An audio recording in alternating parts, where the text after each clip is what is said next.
allegiance to the flag of the United States of America and to the republic for which it stands, one nation, under God, indivisible, with liberty and justice for all.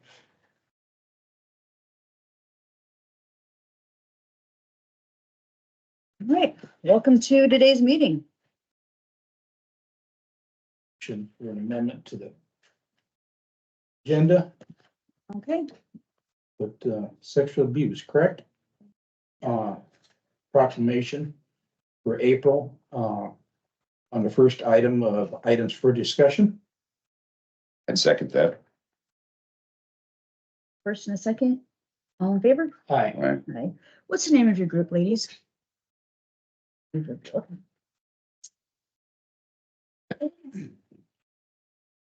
All right, so has everybody had a chance to read the minutes for March 25th? May I ask, can you have a motion? to approve? Okay, I have a first, do I have a second? Second. The first and a second, all in favor? Aye. Aye. Approve employee claims filed with the county auditor for $216.01. So moved. Second. First and a second, all in favor? Aye. Aye. Motion carries. Approve the resolution for fiscal year 25 DOT budget. That was a budget Brian had in our packet to approve his 5-year plan. Make a motion to approve. I Second. have a first and a second, all in favor? Aye. Motion carries. We have a liquor license for Baggy Strawberries LLC. I believe this is probably for wine only, I think, so. That's I'll with make, the liquor like, yeah, they sell wine out there, is what it's for. I suppose you got a heavy strawberry wine out there. It probably makes picking strawberries a bit better, easier. I make a motion to approve that license for Boggy Strawberry LLC. Second. I have a first and a second, all in favor? Aye. Aye. Motion carries. Next up, under items for discussion is Riverview with a sexual abuse proclamation because April is sexual abuse month.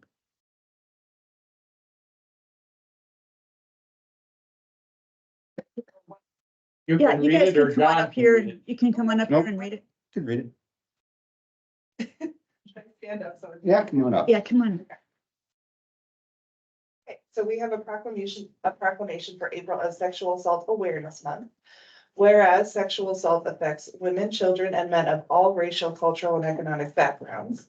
Whereas in addition to the immediate physical and emotional costs, sexual assault may have associated consequences of post-traumatic stress disorder, substance abuse, depression, homelessness, eating disorders, and suicide. And whereas sexual assault can be devastating not only to the survivor, but also for the family, friends, and community of the survivor. And whereas since no one person, organization, agency, or community can eliminate sexual assault on their own, we must work together to educate our entire population about what can be done to prevent sexual assault, support survivors and their significant others, and support those agencies providing services to survivors. And now therefore, we, the Board of Supervisors, you, and for Buchanan County, on behalf of all staff and citizens of Buchanan County, do hereby proclaim the month of April 2024 as Sexual Assault Awareness Month in Independence, Iowa, and encourage all citizens to learn more about preventing sexual violence. Okay, Want a copy of this? yes, we will need a copy of that Did you want to get a photo? and a photo. Great, come on up. Come on up. You can come. It's got a big spring in it. Just be careful I of don't it. need to It'll break your give gate. you a little pat on the rear end. Back here? Yeah. Let's see if John can catch the flag in it.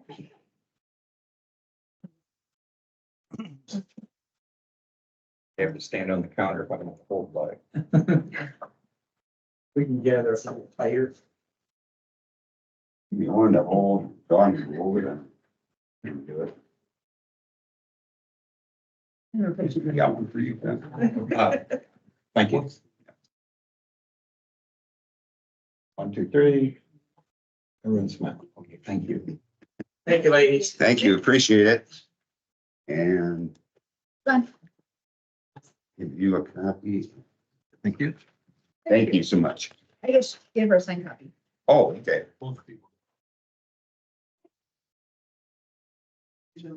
Thank you.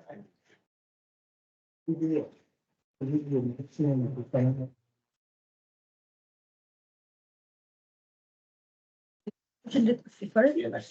let you go. Thank you. we need to do that. I make a motion declaring Buchanan County Sexual Awareness Month for the month of April. I second that. All in favor? All right. Aye. Motion carries. All right, next up is to place on file the following minute. For Cookbusters Ltd, Newton Township, Section 5, Ringgold, Kono Township, Section 35. Make a motion to put those on file. I'll second. All right, got a first and a second, all in favor? All right. Aye. Motion carries. Tax abatement request. Gina and Barb were coming over for that.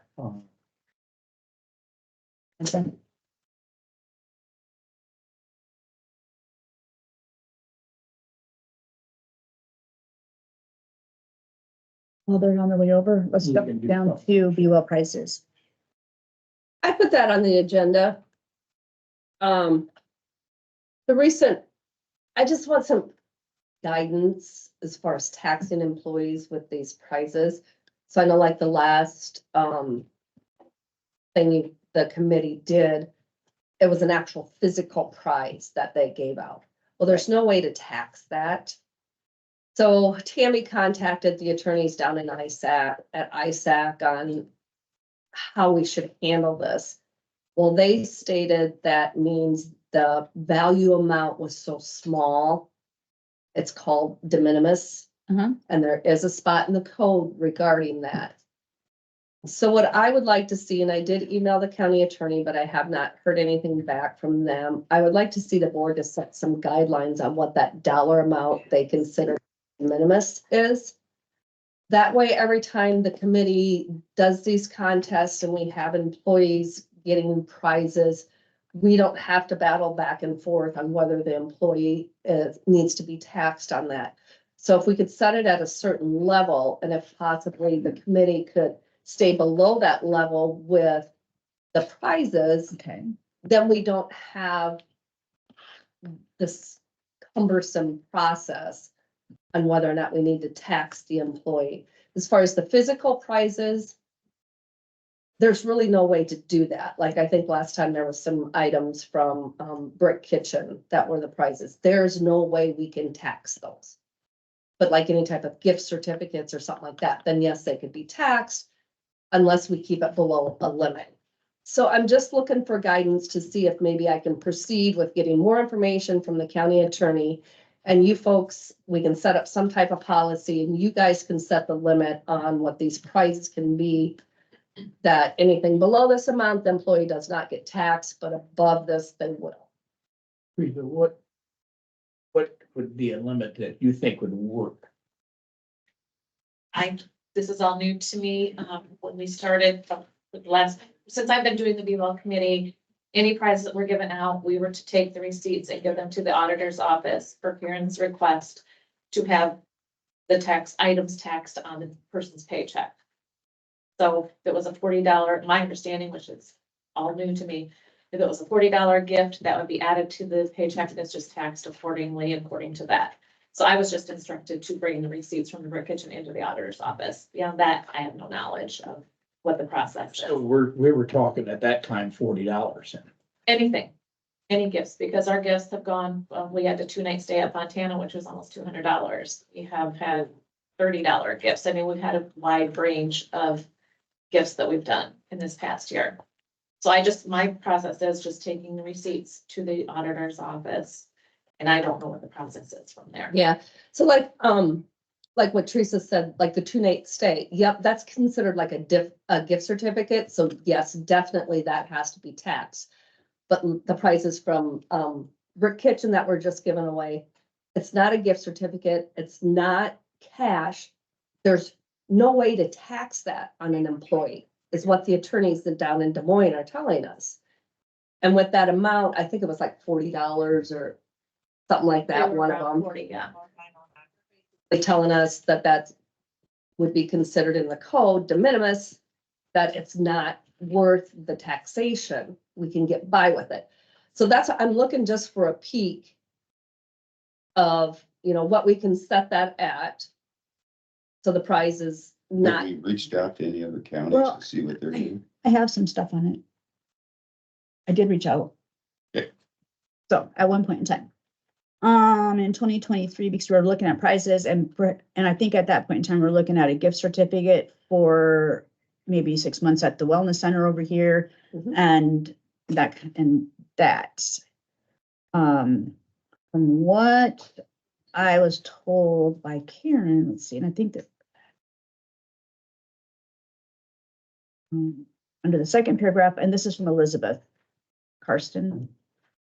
I think per the second paragraph under gift certificates may indicate the gift certificates would not have to be taxed. They are for redeemable for cash or cash equivalent, but for specific items, gym memberships and cabins are not something that could be used as cash or any cash return.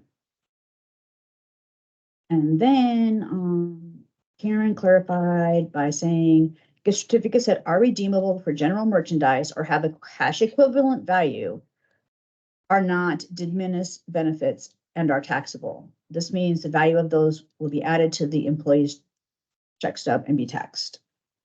and this is what makes it so extremely difficult. It depends on who you talk to.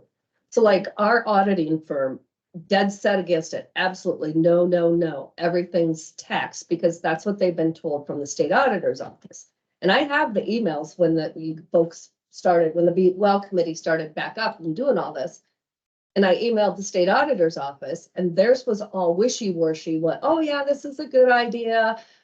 The prizes, no, but the gift certificates are cash, yes, which is complete opposite of what they're preaching to our audit firm.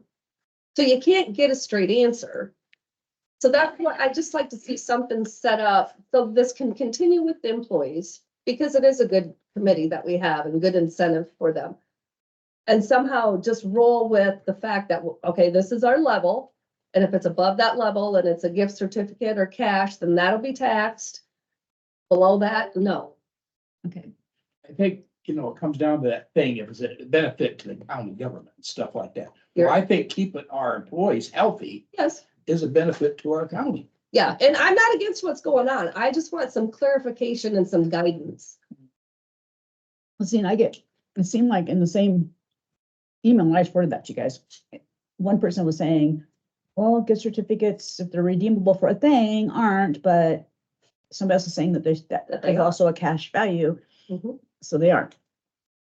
I like a dog chasing its tail. So we Yes. probably, if we're going to take something to our county attorney, we probably ought to have some kind of an idea, ask him, we should say anything under 50 is. Would you consider this amount de minimis? Right. And that's the guidance I need from you folks and the Be Well committee on what that amount should be. Do you have any ideas where are you at with the amount? Most of our items have over $50 other than the wellness center and our. Yeah. And we won't have a budget for next year to work with, so. Or either one of those? Right. Doing anything with this. We have a couple things still in my office that we can utilize that are both gonna be under $50. Okay. But for the next fiscal year 25, there is no budget for the Be Well committee, so we won't be utilizing any gifts. And back in 2023, you guys did a resolution declaring these prizes as a public purpose statement for our employees. Right. So we're past that. It's just this next level on this. A month. Yeah. And what do we tax and don't? Doesn't it say something in our employee handbook about gifts and gratuities? It does, but this is above and beyond the gift It certificate. shouldn't be, should be the same. Yeah, it should be the So you same. want to stay at $3, John? I don't know. That's what I'm just, what's it say in the handbook? 3? I believe so.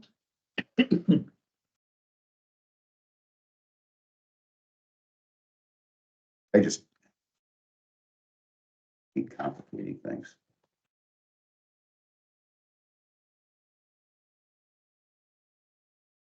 Probably with $3 gifts, you might as well just disband the committee.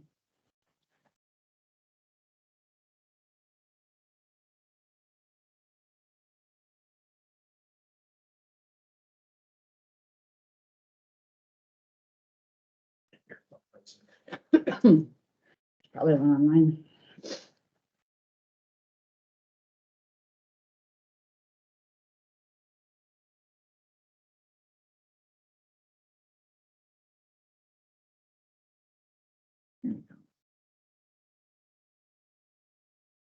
Anything over $3. Or under $3. As expensive as everything is anymore. Everything's gonna be taxed. Thank you.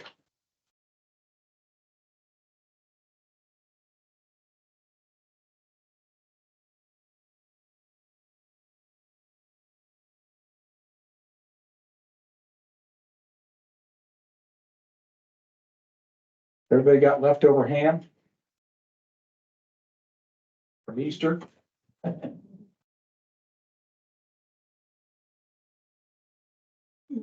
Hey, Gina. Hey, Barb. Thanks for coming over.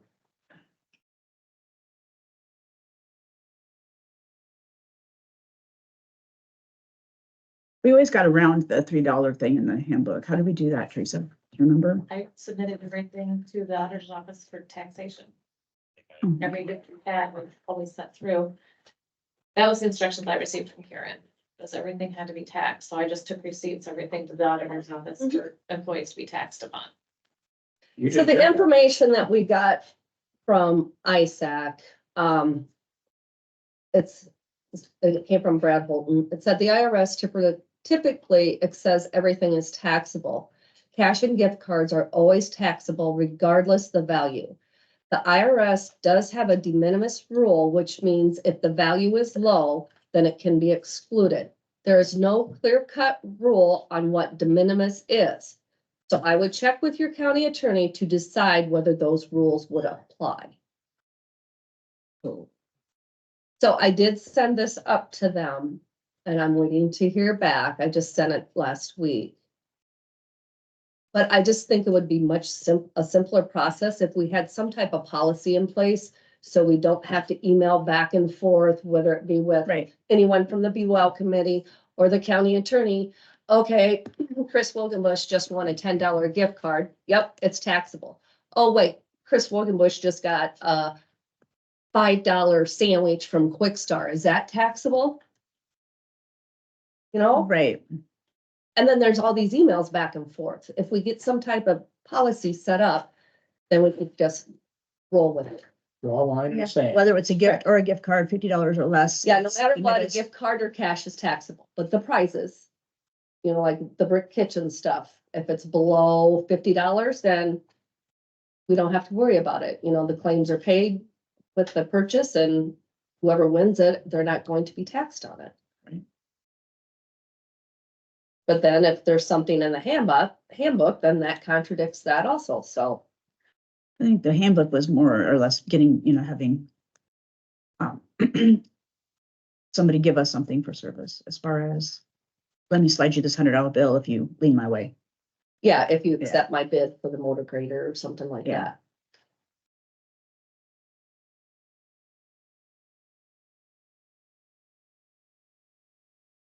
Handbook, the first Iowa code 68B. Yep, there is something in the code, I know Yep. that.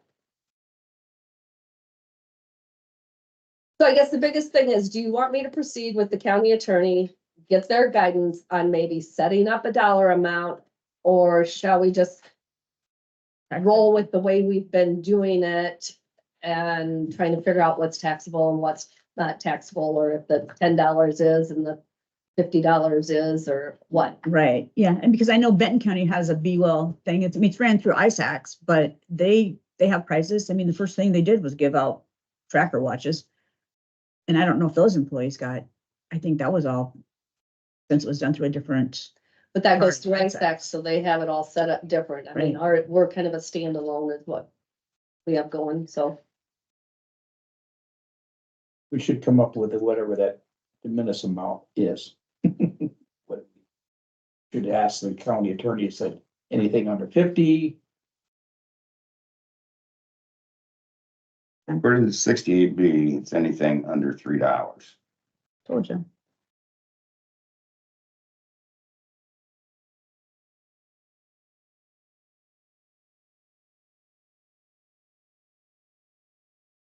But if you're gonna go by the code, then that throws out everything you guys did in, 2 years ago, a year ago, yeah, in 23. March of 2023, passing the resolution. For public purpose. Mhm. So if you already have a resolution on file, do that have a dollar amount on it, Chris? Nope. I know none of those prices All are it above 50. said is, be it resolved by the Buchanan County Board of Supervisors that funding of Be Well employee program be deemed appropriate by the board and that this expenditure would further be a public purpose, that public purpose to be promoting employee healthy choices and in time save on employee health insurance expenses. That was passed April 3rd of last year. I'd say we stay with our proclamation and exemption from taxing it. Set a de minimis amount. We need to set an amount. 50? Hey, well, I mean, I know like all the stuff that we bought, if there was less than $50. The only things that were over 50 was There's a the couple gym, prices. and those are big enough that I don't think you can get put those into. 50 or 50. With, Okay. with Sean's grace, the county Yeah. attorney's grace. Right. yeah, Do we need a motion on that? Yes, please. How I about make set a motion. limit of $50 upon the approval for the prizes on the de minimis criteria upon approval of the county attorney. I'd say so moved. Second. I got a first and a second, all in favor? I, One day I'm not going. no kidding, I didn't think I can say it. Thank you. Now we go back to. All right, tax abatement. Teresa, I'll keep you on the string of what.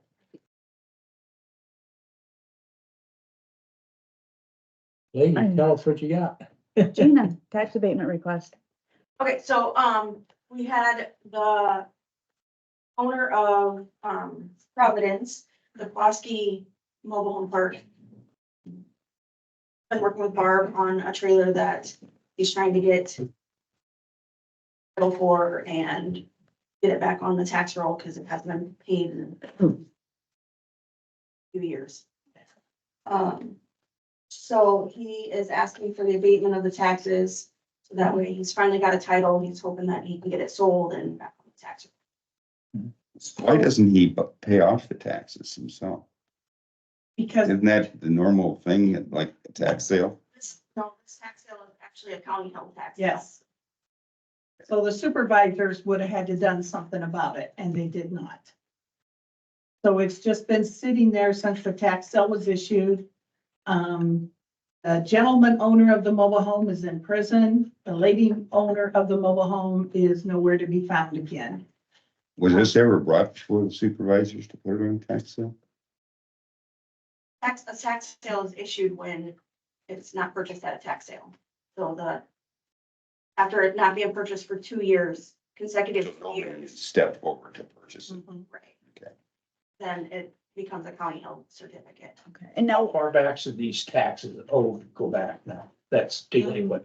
Corey has attempted to get a title to it, and had he been successful, he would have paid those taxes. We went so far as I found the girl and I mailed her an application for a duplicate title. She apparently took it to the prison, had the guy sign it. Corey paid the $25 for the duplicate title, but then the two of them had to sign off as seller. And when I sent it back to her, she's gone.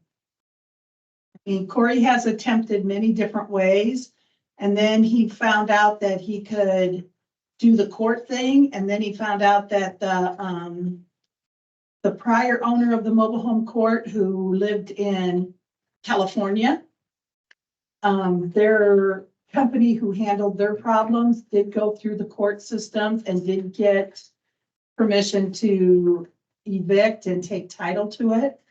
So we have issued a title to Corey, to the Providential, and Providential is the old owner? is the new owner. Okay, and EPM was the old owner. Right, they were the servicing company for the out-of-state business. Okay, Yes, and Corey has attempted many different ways. I just don't understand why we would think our county taxpayers should suffer the burden of these taxes when they're property ownership. probably Well, owners if in you, jail. Well, but the new holder of the title isn't in jail. okay, but he got owner because of the tax, because of the courts. That's how he got ownership. He hasn't been getting any money for this mobile home. Mhm. He came into the mess when he bought the mobile home court. But it's no different than all the other mobile homes. It's like Or all buying a the car with a equipment. bad transmission, you bought it and you're gonna have to fix it. I don't know, I just don't, And the supervisor, I mean, the county had tax sale deed and we don't do anything with our tax sale deeds. They never have. In all the years I've been here, the county has never done anything with a tax sale deed. So if we had a tax sale deed, we could turn around, we could sell that.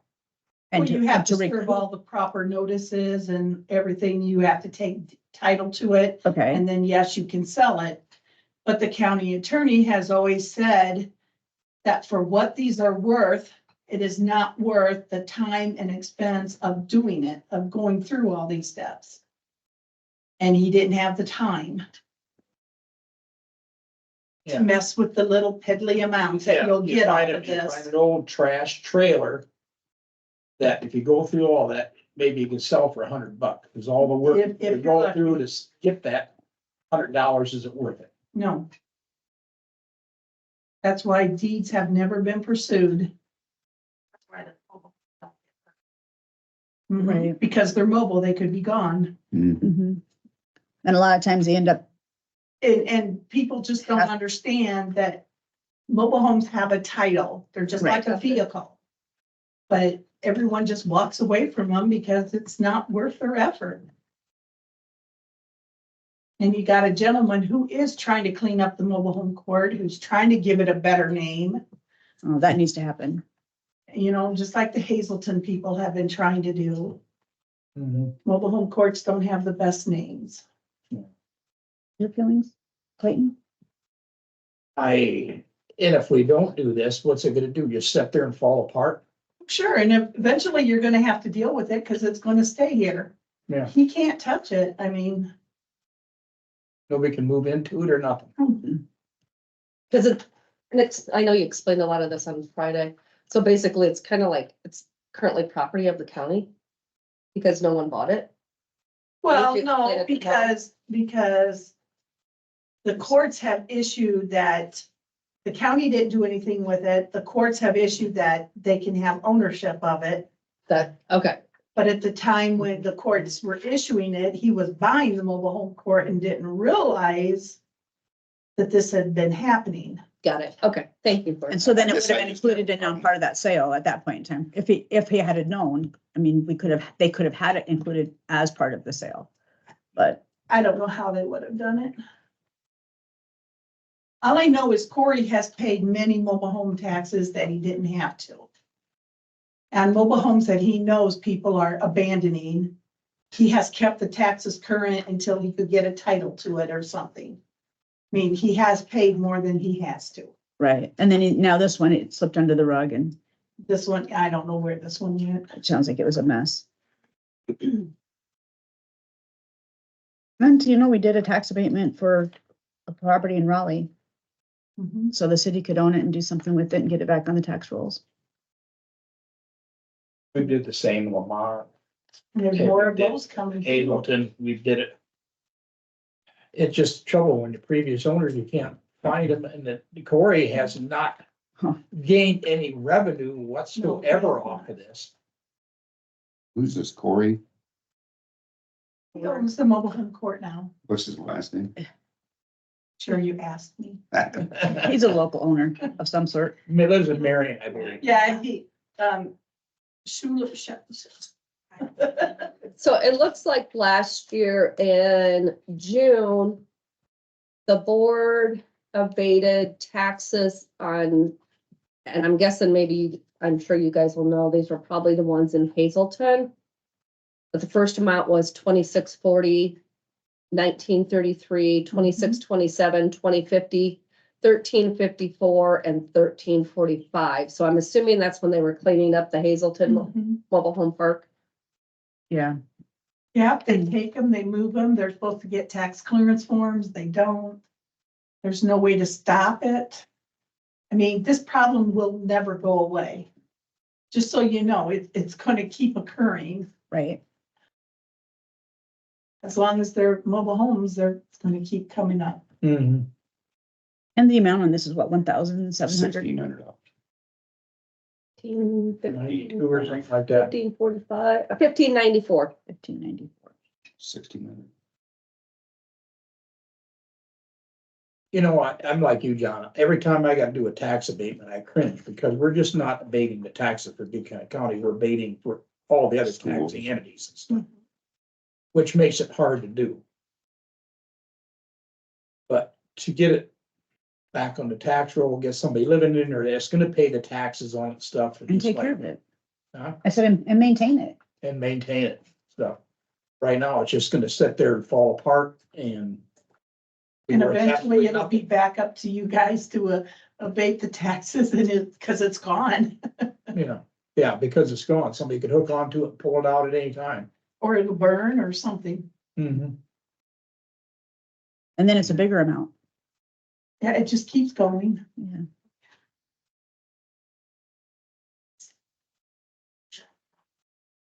Schindler, Schenler. SCHNELLER. that's it, Corey. Cedar Rapids. Well, this really puts us between a rock and a hard spot, but I'm gonna go ahead and make a motion to make them taxes to get a new owner in it so that they'll start paying it. Have a I'll first- second it. Have a first and a second. All in favor? Aye, Aye. All right. thanks, lady. You always get put in the middle of this, don't you? Well, I wish I could say this was the last one, but. No, it ain't. will It's never not. end. Yeah, It's, it's gonna continue. all right, next up, lawn mowing, start date. Me again. Updating a contract for, I think it was Brian Lockren that got the bid. When would the board like them to start? Is there something, such a thing as no mow April or no mow May? Allow pollinators to. John's looking at me like I'm crazy. I don't think we have a problem with pollinators No, around here. no, not out there. That Look at the website, pretty much have you. We have lots of pollinators. Not on our mowing properties. I don't want them spreading. Yeah. I think- I'm thinking April 15th, maybe. Or April 15th, Yeah, because I don't I'm mind. afraid with the rain and the weather that It's gonna go. if we don't start it in April, it's gonna get a little shaggy by Yeah. May. I was looking at it this morning. It's gonna be- April 15th, fine with me. Okay, I'll make a motion, we begin mowing April 15th for our If needed. contract. If needed, yeah. Because it's per mowing, okay. and I'll What, second that. what do we want for an end date Halloween. to terminate the contract? I've seen times where you have to mow through October, so I would, Let's go November 1st. yeah, November. All right, Thank you. I have a motion and a second. All in favor? I, Aye. You guys are hard on pollinators. ARPA funds and project updates. This is me. I'm trying to figure out exactly where we're at with our ARPA funds. Additionally, I know that there's a certain point in time that we have to have them spoken for or we lose them. So I'm trying to figure out exactly when that date is and what we want to do with them and where we're at with all of our projects. I do believe the date that they need to be spoken for it's in 2026. I want to say like December 31st of 2026. It's when they have to be spoken for. And The EOC, we're still waiting on the grant money to come back in, Yep, but that, none of that's ARPA, right, because we can't, because it's a federal grant. right. On the spreadsheet here.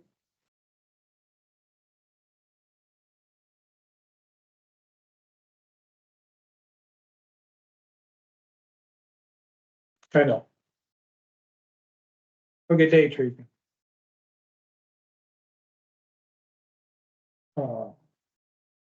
We have 281,788.92 left. However, that will change because you folks approved 200,000 for the bathroom remodel, and it will come in less than that. So we will have to do a resolution.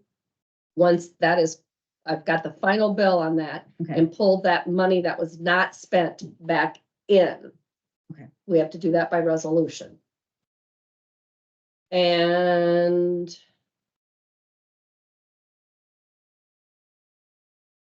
I can give you a rough estimate at what we're at now with that project.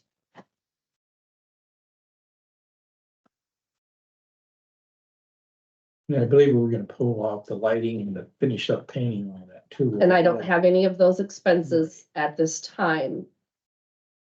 We've only paid $10,209.36 with the change orders and the flooring. Oh, we've played flooring. I don't have that updated yet. But anyway, we're at expenses of $90,282.80. it'll be about 10,000, or we'll be at 100,000, right close to that. Yeah. Yep.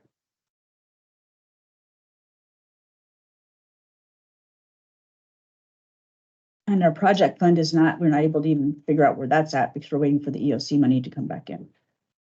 And what I'm trying to do is I'm trying to figure out if we can go ahead and do the carpet in the assessor's room and get some of these small stuff that we had set aside in our projects done. But Well, we have 281,000 left. That is not spoken for. and that's ARPA though. Correct. Okay. I thought that's what you were Yeah, talking about, that's- was ARPA.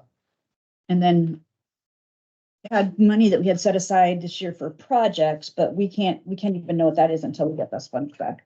Absolutely correct, because that general ledger line is in the hole by hundreds of thousands of dollars right now because we've had to pay for the EOC remodel out of that because we haven't got any funding from that grant yet. And that was around 206 or 208, something like that. One moment, and I'll tell you what we've paid so far. 252,007. Oh yeah, I just sent that to you. Good work. I'm confused by this, Chris, because the lines. Way it lines up. This is what we've made in payments. Okay, This is everything. This is the bid. This is the change order. and I shouldn't be able to add any of these together to come up with this. That is figure. correct, because this is just payments. This is the total right here. Okay, I just got this Hawkeye alarm thing in. I didn't know nothing about it. Rick said it was for the EOC, something on the overhead door. I'd have to look at the invoice. well, I think they're the ones that are in charge of the access stores and everything else too, Hawkeye Alarm. Didn't they do the I believe fobs so. and all that sort of thing? So as of right now, that project's at 325,904.94. Yeah. Is it all paid for yet? No, because I haven't been invoiced for everything. I was trying to do some calculation and nothing. Yeah, that separate line is what we've made in payments. Okay, And I got an email into E911, who's been behind the grant, to get me some, to see why it's not been paid, any of it, because I know we billed them 2 months ago for the first Mhm. bill. And Yeah, so we should rough estimate get from the grant. I'm gonna say maybe around 220 some thousand. So then we're looking at almost 100,000 out of the county budget to cover this remodel. and that's about what we had left in our project line items. Yeah, so All right, carpeting's after July. unless you want to do it with ARPA.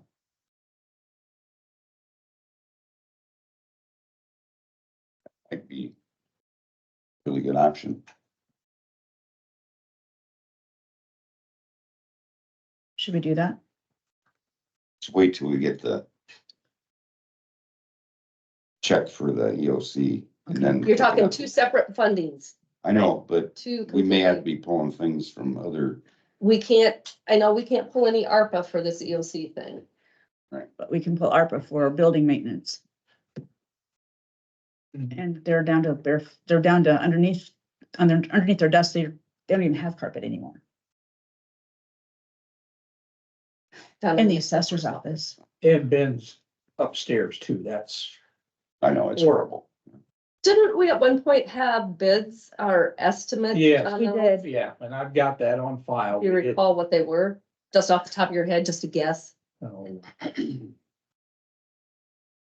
I'm don't. thinking like 15,000, something like that. Was For the assessors, because he's talking about doing the whole area down there, and I think like 22,000 or something like that for Ben's area up there. how much? 2,000. Yeah, And I think I just seen that piece of paper.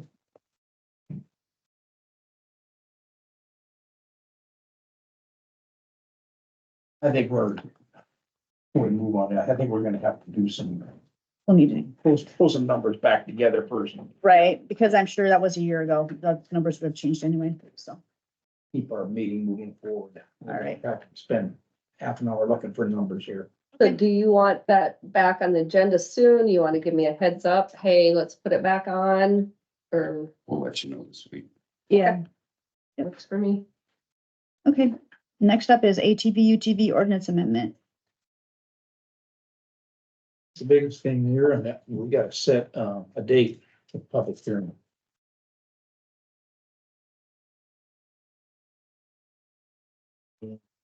That'll fall in them, the time range, I thought like everything else. Not sooner than 10 or less than 20, please. Sounds right. Were you thinking for 15th? Or the 22nd, Date you're looking at. either the 15th or the 22nd. I'd like to do it 15th if we could. We need to get this thing Yeah, done. if that That- posting of the public hearing, if that works, we can do it the 15th. That work, Chris? Oh, I have other public hearings. Hold on here. Yeah, we had some rezonings, I think. Well, we have budget also. I'd have to be second meeting. No. Only the proposed tax has to be a separate meeting.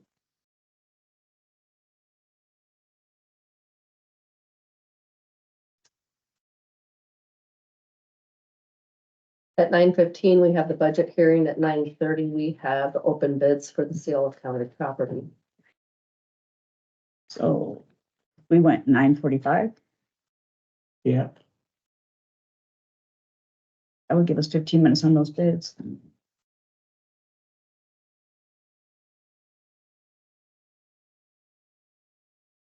I think we gotta work on the wording of the amendment. Josh on that. Do you want to send that up to Josh and ask for some wording? Yeah. Great.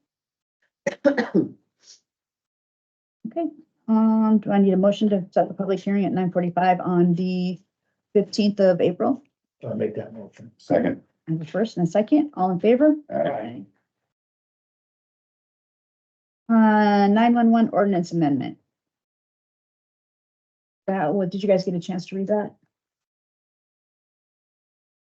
That on the sign. I did. Yeah, and what we need to do is you actually have to set a public hearing for that also. Do we have anything on the 22nd for public hearings, Chris?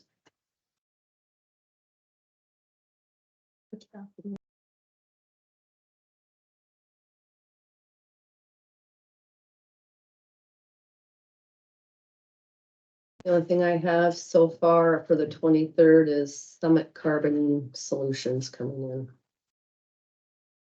23rd, that's a Tuesday. Well, maybe it just needs to be the 22nd then.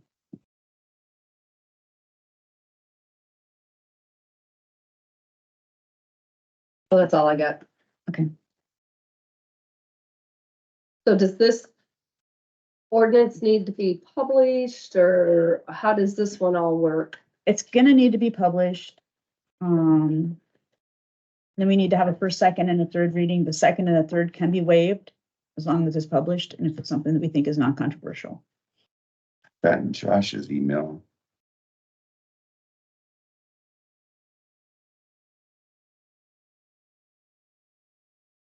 Then my next question on publishing it means this is EMA, is that their responsibility, or is that Board of Supervisors coming out of their budget, or sending it to the newspaper, all of that?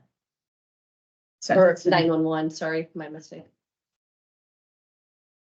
Since it's, go ahead, Clayton, you're. Well, say something. technically a county ordinance Right, that we have to do.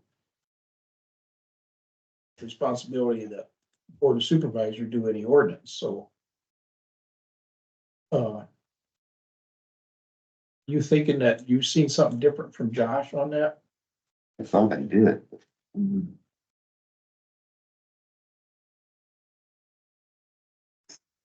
give me some items, what I sent you guys. I forwarded his stuff.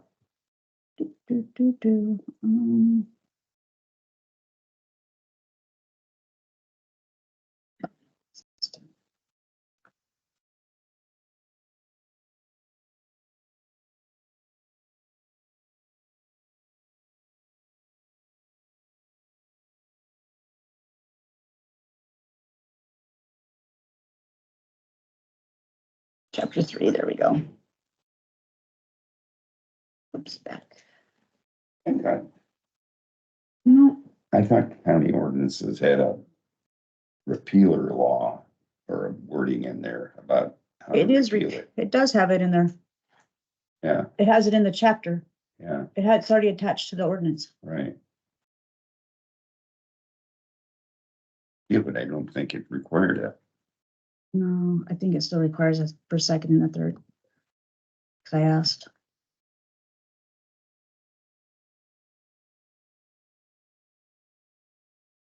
Let's see.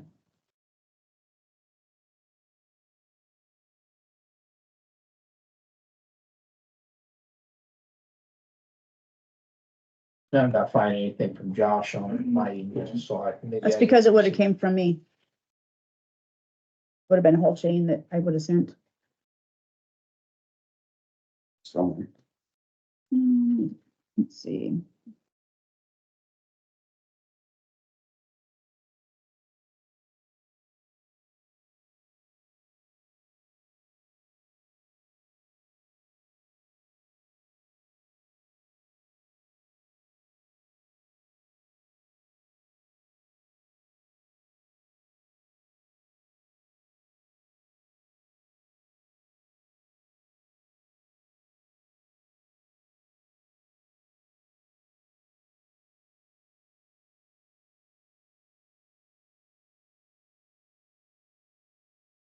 I asked.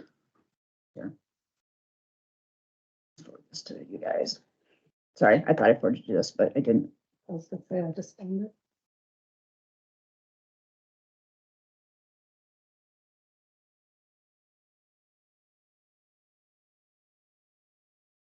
And I asked and I changed the ordinance to his suggestion and I sent it to you guys for approval. The next step is to set a public hearing on the ordinance, in which case I believe it is 3 readings, but the second and third can be waived and moved to final adoption in the same meeting. We used to do this for city for non-controversial items. He replied back, yes, the second and third readings can be waived. I would guess this would be a safe issue to waive the additional meetings. So, but that's up to you guys when we read through it the first time.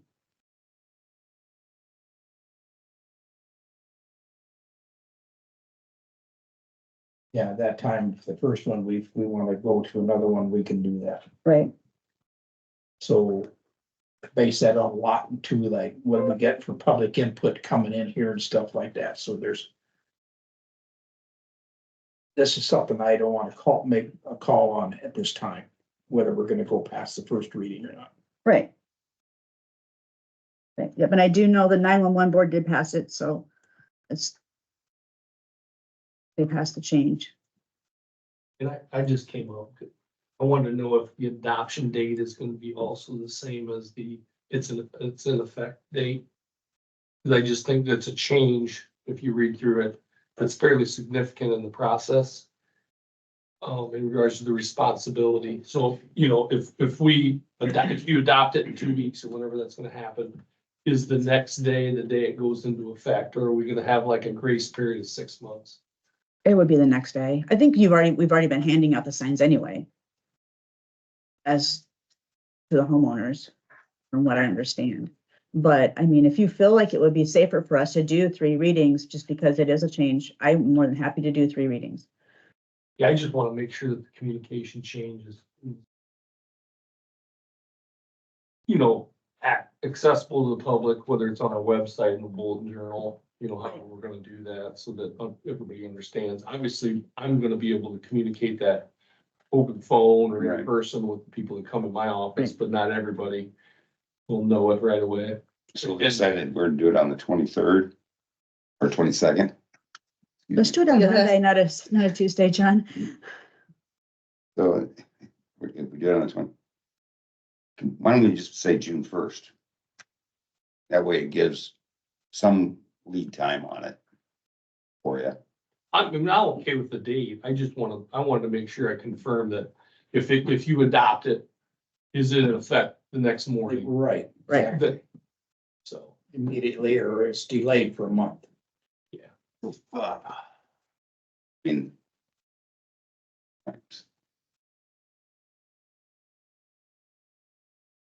Vacillating here.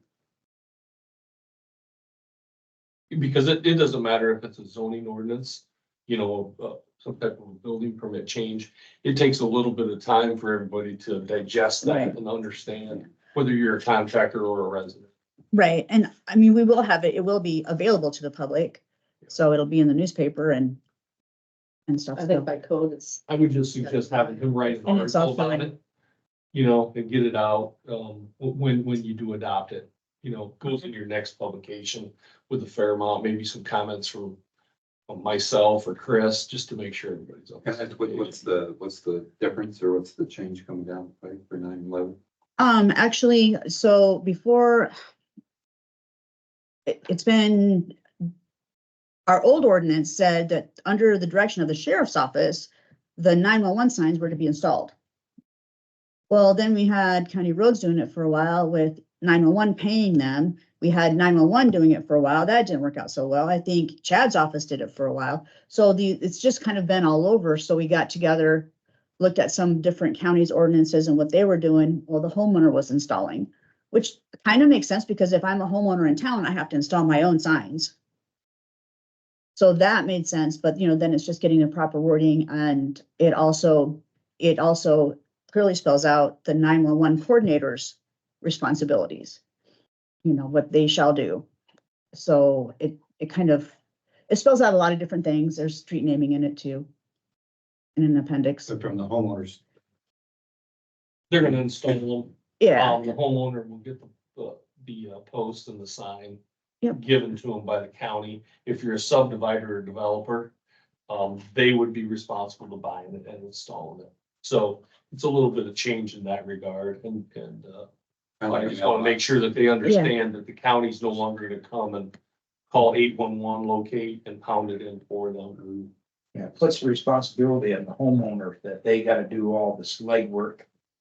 well, it's really not a lot of legwork. They just have to go out and measure and call. I mean, the signs, they come and pick up the sign, or else Chad on one of his visits out there takes the sign, either way. It does call out some timelines for it to be done, but it's specified where it should be placed.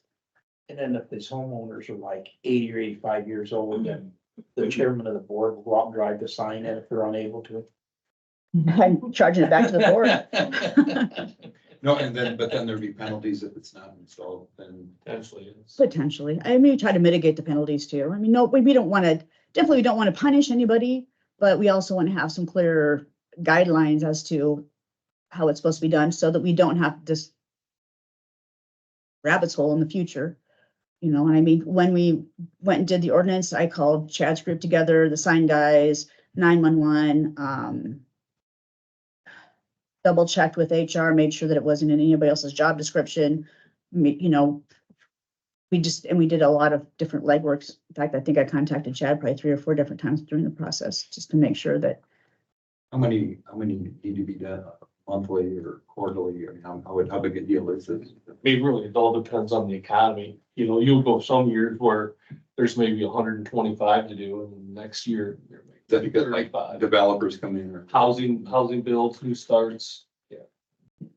because pretty much everyone should have one now unless it got knocked down. Yes, I think, Pretty Yeah. much. in theory, yes. Then they start putting them up there, any place where there's a potential hazard or a fire or accident, like, grain it bins, doesn't have to be actually where somebody is living, a residence.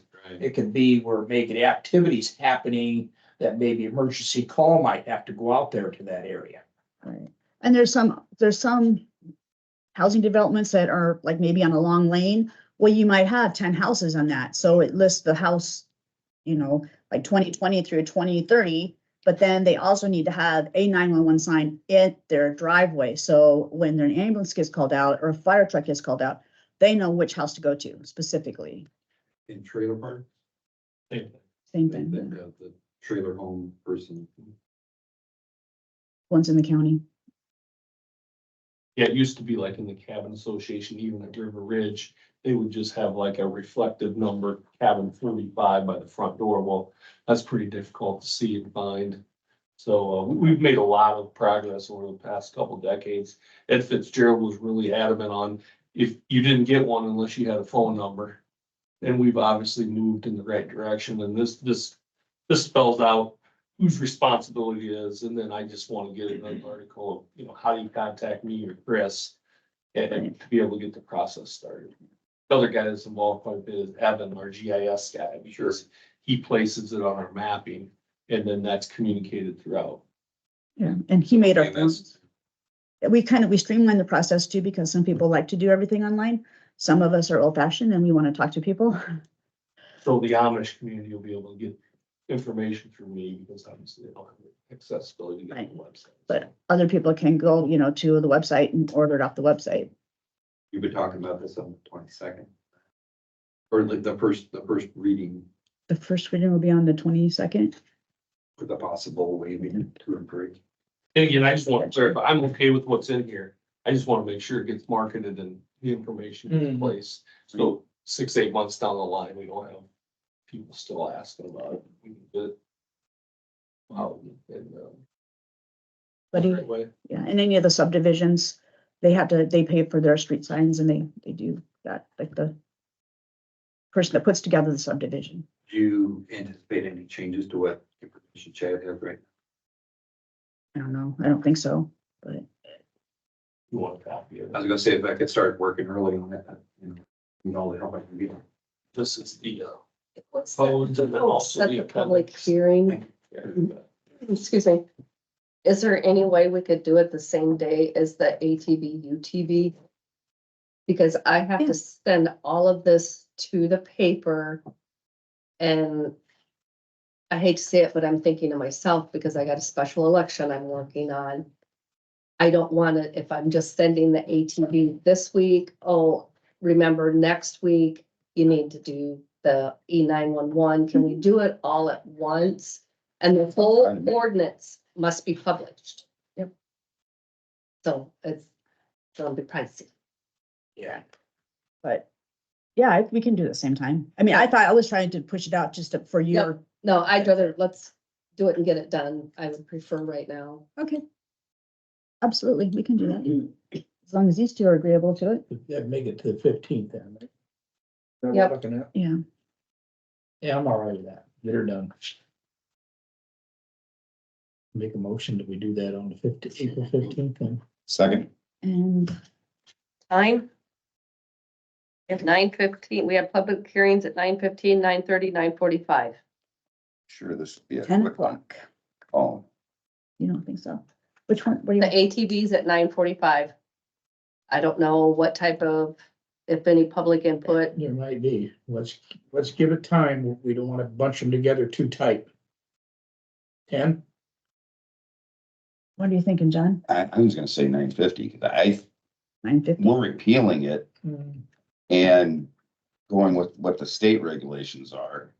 I think there's gonna be much concern. well, no. If there is, then we'll just. It'll be less, it's less restrictive by going with the states. 950. You said motion 950, I'll second that. Yes. All right, I had a first and a second. All in favor? All right. Aye. Motion carries. Thanks. Thank you, Thank Chad. you, Chad. I appreciate it. Thank you, Chad. The public comments. I do have a comment. One of the boards that I met with, the Mental Health and Disabilities East Central Region.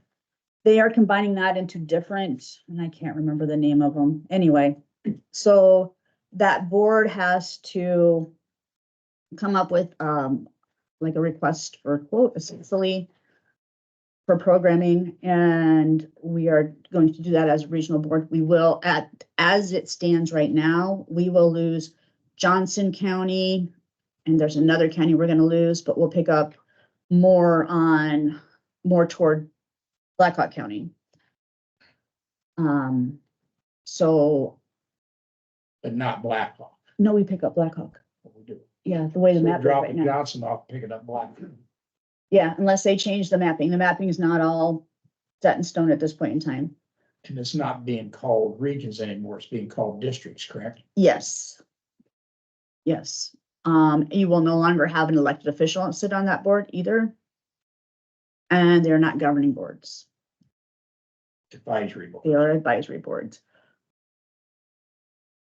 But the way the language in the bill reads at this point in time, like we have core services and then plus we did above and beyond. This does not list out core services. This lists out functions, you know, they want something to function as this and something to function as that. So my biggest fear is listening to some of the other people is that the state is going to say, well, that doesn't really fall under the function that we want when we're trying to do something above and beyond, like jail diversion. And then it won't be funded in some instances. But I thought that I would make the public aware of the changes coming down. And my other two partners here aware of it. That's my public comment. Go ahead. Well, I just want to give you an update. The Cemetery Commission Thursday evening opened bids for mowing and maintenance on the Pioneer cemeteries, and we had added your current county home cemetery to that list. We did get some bids. So probably today or tomorrow, I'm going to send out letters to the successful bidders indicating provisional acceptance of their bids. And if nothing goes amiss from there on, the acceptance will become final on the 20th of April. The reason we're going to doing it that way is that if I simply send them letters today that their bid has been accepted, one of them's going to be out there tomorrow mowing. So, and also that interval gives us time if one wants to back out deal or something. At any rate, the county home cemetery is covered. The other thing that I wanted to note on the Shady Grove Cemetery, you gave permission to Joe Youngblood to have a burial site in there. So the next, if we go with the protocols that the commission have suggested to you, the next move, and we plan to do that in the next day or two, is for the members of the commission to go out there with him and, okay, here is where it's going to be. Thereafter, the next move would be his to identify the spot. He might have to hire a surveyor, he might have, there are various ways, but it has to be identified. Just where is this spot?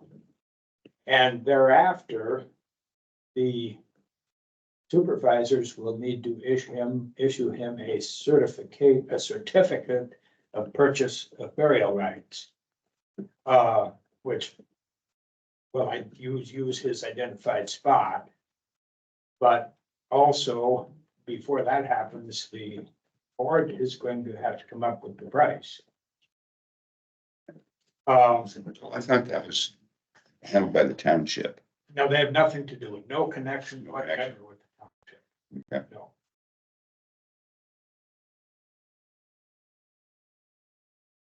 If anything's been charged in the past, No, this is all new territory. I guess my suggestion for coming up with a price would be to check with the townships. What do township cemeteries get for a burial plot? But there's even some differences there because some townships have perpetual care cemeteries, others do not.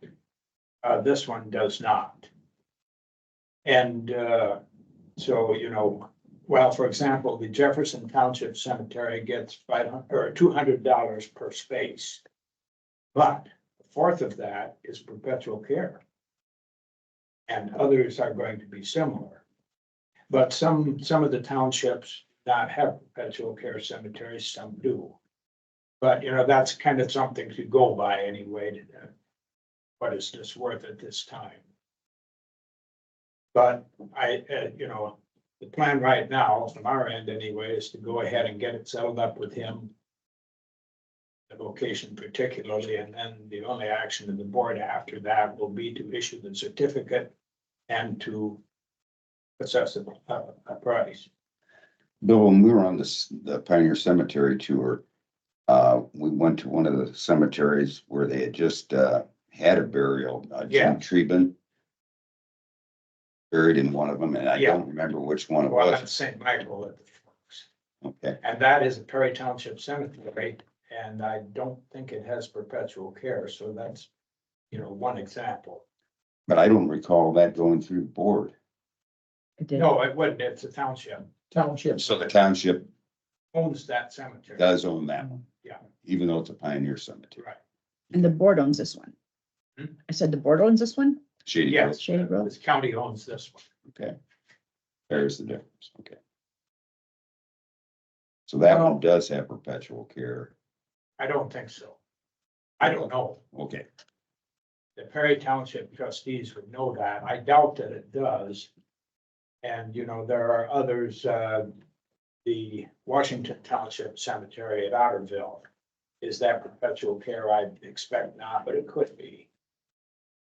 See, what comes into play here also, if the family doesn't, if there's no money there, indigent and stuff, that's why we gave permission at one time, and never went through where we was gonna give them permission to bury out there to the county home, Yes, because there was no money there, and the last minute that changed because somebody in a family came up with the money for the individual to get buried out here to Mount Hope.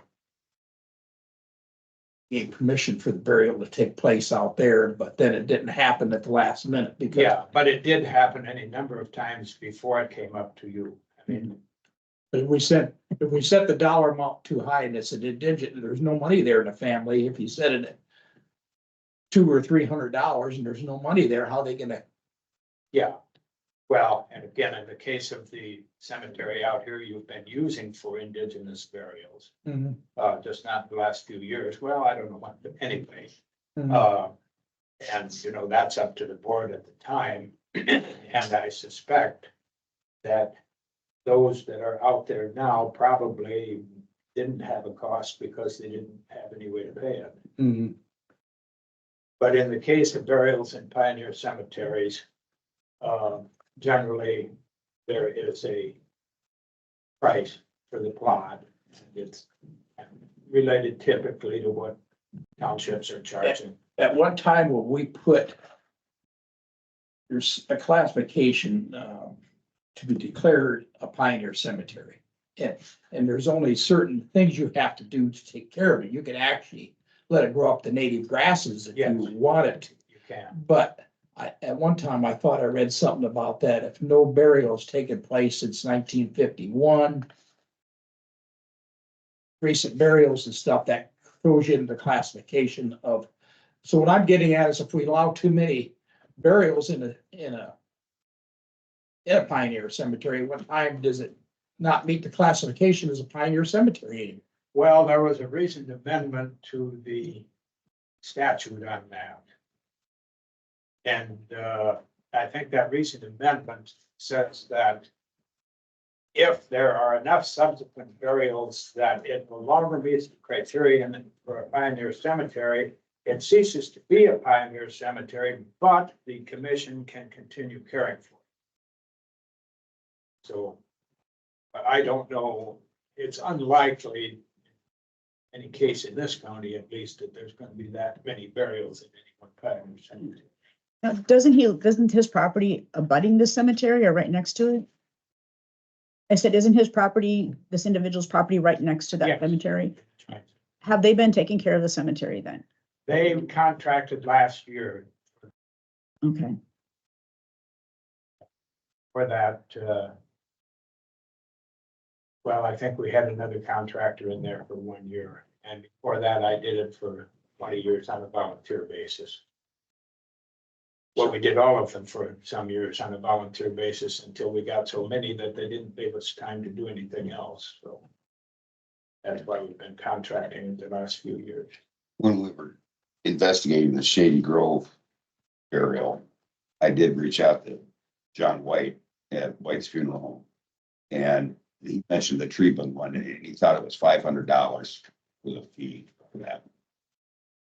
Might be, I don't know. Yeah. But you know, the townships, many of them have cemeteries, they have their set rates. And that would be a typical situation, except for the lack of perpetual care. so this one's not cared for perpetually. Shady Grove isn't. No, none of the, matter of fact, that was written into the guidelines too. We're not gonna tell anybody this is perpetual care. So the county, if it's allowed, the county's gonna have to issue the certificate. Yeah. And collect whatever the amount is. Collect a fee. Well, we already said it was allowed. But who do we get the certificates from? They sent Oh, a, Al made up yeah, he sent a certificate, um, he sent a sample. yeah, it looked like it was pretty easy to follow. Yeah. I can dig it out again. In fact, I thought I had it in the pile here, Yeah, but maybe I as don't. far as I can tell right now, the only other thing the board has to do yet is set the amount and issue the certificate. So does he have to pick out his plot before we can do that certificate? So will he do that this week? We hope or assume. Gonna try to meet with him in the next couple of days and find out where do you want it to be, and then we have to say yes or no, if somebody is already buried there, or they're not, or we don't know.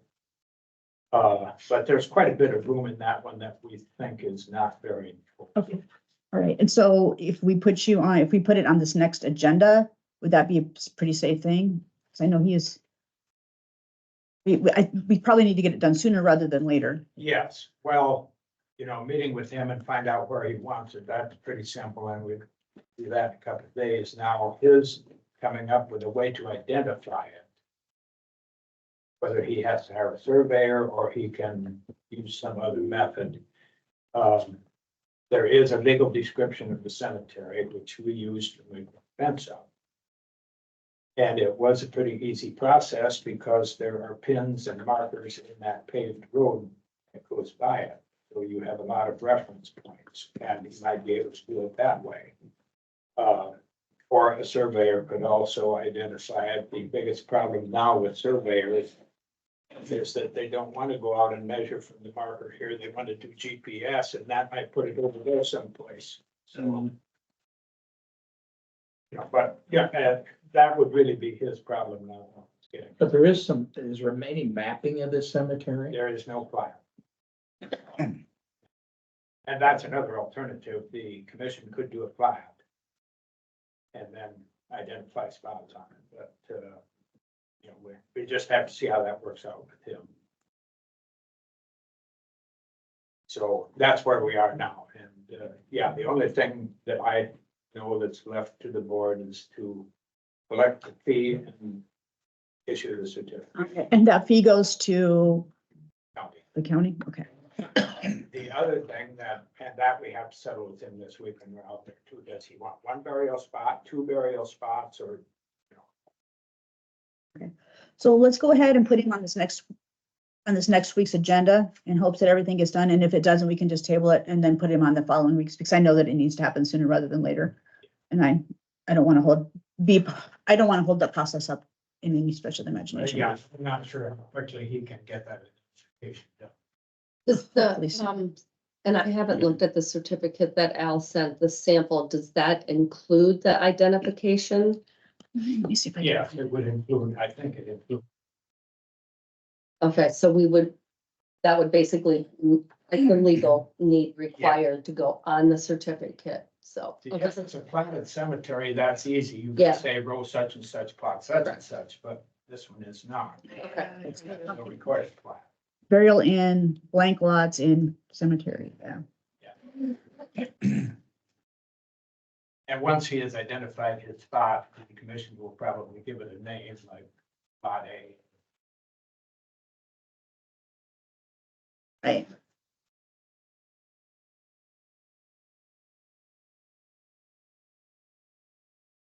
At any rate, that's where that would stand. Okay.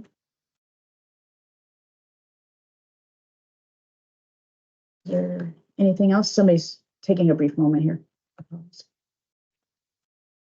Do you want it on for next week? Yes, please.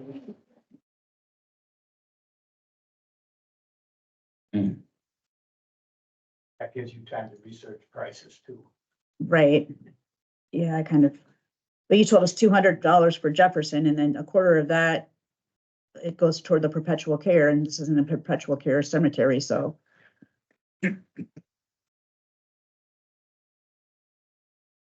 at least gives us something to go off of. And we've got a probe you can stick down through, or you can use a metal detector thing on ones we're not quite sure of. But we're plotted out, we know pretty much what things are, I mean. And probes are not probably gonna help us there because any burial there is more than 150 years ago. Would be rotted by now, yeah. Yeah, let's not use a probe. What, Bob, what are you charging per plot now down at the 200 a plot. 200? But with ours, you can have 2 burials in 1 plot, you can have 2 cremations, or a full body and 1 cremation. And we got a call from somebody a few months ago, and they heard that you could put 8 in one. Whoa. They're a little missed, yeah. They said, I don't know who was, this is before, before we took over, and I can't remember the gentleman's name, but, so yeah, he said that we could, it's like, well, things have changed, I guess, that's what happened. Yeah, that's the one I mentioned, the Jefferson Township Cemetery but it's perpetual care. Okay. His grave. And that cemetery does have, and Bill's the cemetery expert, not me. With that, they have quite a bit of funds in there. Yeah. They have a lot of funds. They're nowhere near the point where you stop putting it in. Yeah. But is there any way we can use that for, we put in a new road, we bought an acre of land, and it seems like we're not accessible to that. So we've been trying to raise funds it was always upkeep. I mean, we're gonna put up another 60 to 80 posts for the new driveway. It's cement, it's the posts, we bought the posts already, those aren't cheap. And flags. We need another 80, at least 80 flags. I mean, we've increased since we've been there, but. Yeah, they currently have the time certificate for 22,400. And Who has access? Who's in charge of that? somehow I am, You are. from a court order back in 1952. All right. And trust me, I've tried to On and off. let someone else have this that knows what's going on down there, because I get the bank statements, I balance it out and renew the time certificate. I don't think she was born in 1952. I think. I was not. I don't even think you were a twinkle in anybody's eyes at that time. I was not. Is any of that money acceptable to help pay for, $64 a flag? Is it- I don't know. Perpetual care funds are not accessible unless the cemetery closes, goes bankrupt, or the owner. It has to cease operation. So there's $22,000 that's not accessible. It's just. That will probably never be used unless the cemetery closes. Yeah, too bad That's you one can't of use the it. reasons Place that So it really makes Right. little sense for a township cemetery to be perpetual care because the township's not gonna go out of business. Correct. So continue on with your fundraising. Is Yeah, there, yeah. and I, like I said, I don't know anything about it, nor will I pretend to be. Is there a way that can get switched back so the cemetery could have access to this money? I Really? mean, even if it is no longer under your care, it is then under the care of probably the township. But no matter whose care it's under, it can't be touched. For Huh. any, ongoing reason, only if the cemetery closes or goes bankrupt or something like that. Interesting. I consider it closed today and then we can take it. I guess I'll just keep doing the bank statements till I retire, let someone else worry about it. Maybe in 50 years, we'll gain a little interest. Yeah. Well, at some point you will quit putting in, but I think it's like 200,000 or something. Yeah, Is these an interest-bearing accounts? Yes. well, that's up to whoever's taking care of the account.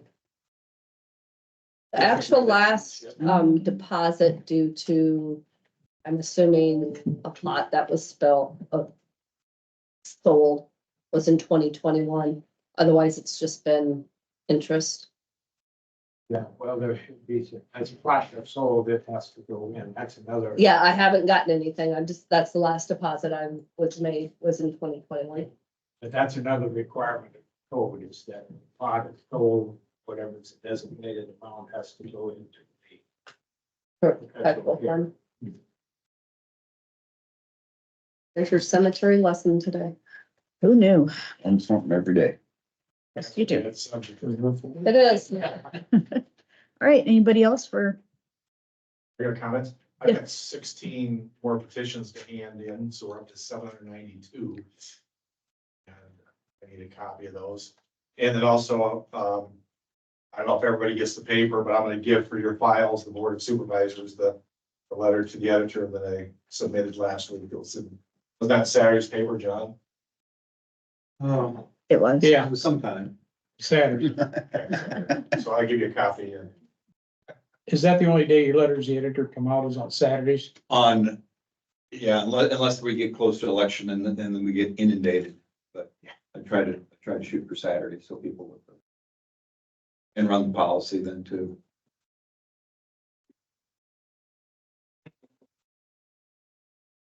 I should have brought copies of my letter to the editor because it went in Saturday's paper as well. It was a really good letter. The auditor now has copies. Thanks, John. We just booked it. I'll just keep you posted. Any other comments? What was the name of that bill you were talking about? Oh my goodness, I can't remember. They've renamed it. I can find it real quick. It's on the ISAC thing, and I don't think I got rid of that The manifesto? next week. Well, they changed it and I have it in May's folder. You can go to the May's folder. Oh, the new bill number is HF 2673.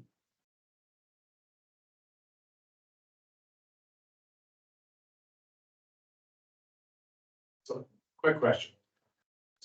Senate file 411, basically trying to take the county's authority away, the local control. And there was the other one was something 593. SB 3169. Yeah, so there was 2 attempts to take away your authority as a local authority. What are we gonna do to prevent that? Because It's really frightening. because they snuck in with, to me, they snuck in with the second one. The first one didn't pass. And I was told by Dan Zumbaugh at the Kowalski meeting that, hey, you're good. The first one isn't gonna pass and that type of thing. Next thing you know, trying to slip it in. And next year was one of that helped finance that second bill for sure, not the first. They did the first two. They did the first. Yeah, if you look at all the lobbyists on the bills, it's really easy to find. 69, that under a different number is on that every year. Well, something down there, what on these fungal dates and everything, something came out on one of those one time that said that administrative rights, like the leader of the house, say Grassley down or something, could, at the last minute, could reintroduce something that he wanted to because of the power of he's got in being the leader of the house. Yeah, but at the same point in time, if it's already failed and you reintroduce it, the chances it's gonna pass again or like, That's why they won't reintroduce, if it's already been debated on the floor. Well, If it hasn't been debated on be the floor. reintroduced by itself, it'll be tucked into something else. Yes. which is what they try to do. Exactly. It's like the one legislator, you were at the was it the Arlington meeting? And he didn't think it had anything to do with wind energy. Right. Is that what he told you that day? Yes. It's like, you know, it's, Was that the, You look at the size of the bills and you understand why nobody reads them. Because they purposely make it difficult to understand. I think health and disabilities is now up to over 1,500 pages. Well, every year we run into all this stuff, and I think the most effective means of control is adjourning the legislature. Good one. so you gotta run that bill? Uh, You gotta run for the legislator? No, He's busy mowing. but that's damage control if you Yes. adjourn the legislature. We don't Like do that today. on federal level. If there's no, I'll make a motion to adjourn. Second. I had a first and second, all in favor? Aye. Thank you, everybody. Thank you. Kathy, your husband did a good job holding the flag Saturday. Oh, he had surgery 10 days ago and